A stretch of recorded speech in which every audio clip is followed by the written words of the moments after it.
माता मैना दौड़ती हुई आरती की थाली लेकर आ रही हैं। तुलसीदास जी लिखते हैं कि मैना शुभ आरती सवारी संग सुमंगल गान नारी।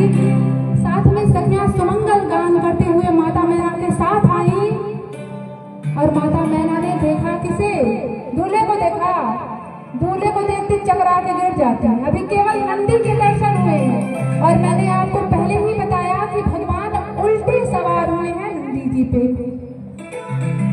ब्राह्मणों ऋषियों के कहने पर माता मैना ने नंदी का पूजन किया,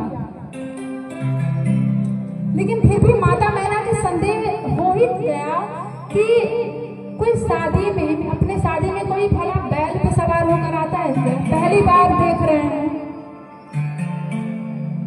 अब ऋषियों के कहने पे, मुनियों के कहने पर माता मैना ने नंदी की तो पूजन कर दी।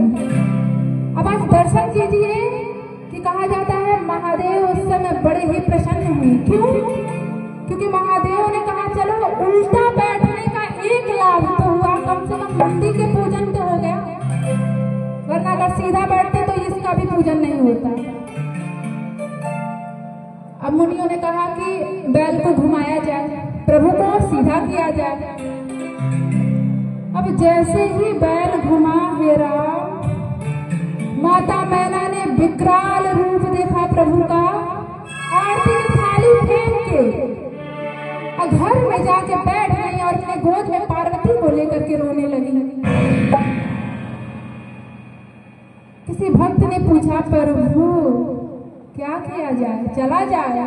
प्रभु ने कहा कि मैं विवाह करने आया हूँ, कोई मजाक थोड़ी है, विवाह करके ही जाऊंगा।